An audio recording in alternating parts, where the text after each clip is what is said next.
এই যে দেখেন আর কত আহত করছে দেখেন, এই যে দেখেন, এই যে দেখেন কতগুলা করছে, এই যে দেখেন প্রত্যেকটা মানুষের আহত করে ইঞ্চি পরিমাণ লড়ছে না দেখেন, লেদার এখনো আছে, লেদার 1 ইঞ্চি পরিমাণ লড়ছে না দেখেন। কি যে একটা পরিস্থিতি,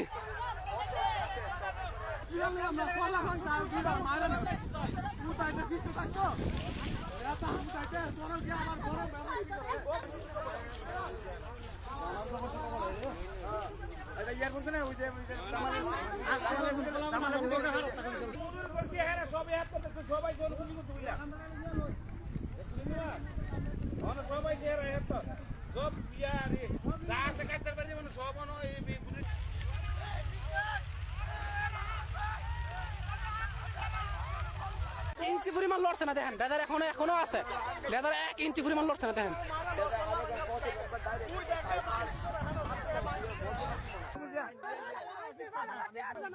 এই যে দেখেন আর কত আহত করছে দেখেন, এই যে দেখেন, এই যে দেখেন কতগুলা করছে, এই যে দেখেন প্রত্যেকটা মানুষের আহত করে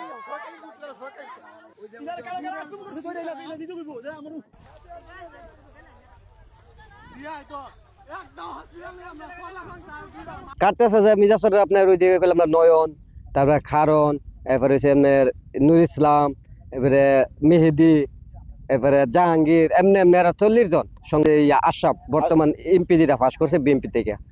আশরাফ সবাই ওই আশরাফের লোক সব।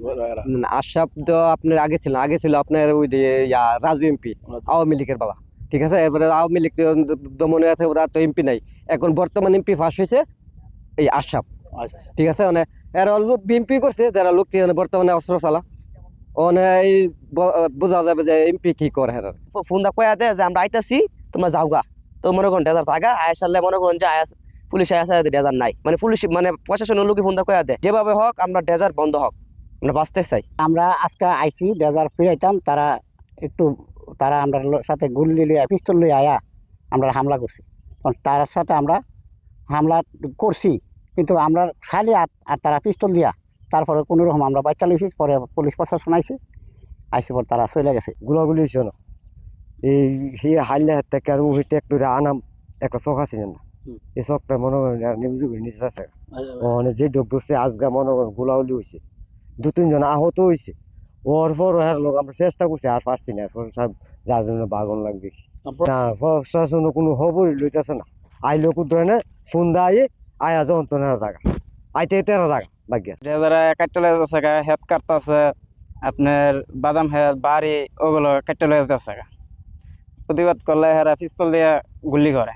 নবীনগর থানাধীন সরলাপাঙে বালু মহলে বালু উত্তোলনকারীদের সাথে গ্রামবাসীর একটা সংঘর্ষের সংবাদ পাইছি, পাওয়ার সাথে সাথে আমরা অতিরিক্ত পুলিশ ফোর্স সহ ঘটনাস্থলে যাই। ঘটনাস্থলে গিয়ে আমরা জানতে পারি যে এরকম একটা ঘটনা ঘটছে, সংঘর্ষ ঘটনা ঘটছে। আমরা 3 জন অন্তত যে বুলেট স্পিনটার কার্তুজের, আরও 7-8 জনের মতো আহত হয়েছে এরকম সংবাদ পাই। আমরা গিয়ে পরিস্থিতি নিয়ন্ত্রণে আসে, এখন পরিস্থিতি আমাদের নিয়ন্ত্রণে আছে, ওখানে পুলিশ ফোর্স মোতায়েন আছে। মূলত বালু উত্তোলনকারীদের সাথে গ্রামবাসীদের ক্ষতিগ্রস্ত গ্রামবাসীদের যারা তারা প্রতিবাদ করতেছিল, মূলত তাদের সাথে সংঘর্ষ।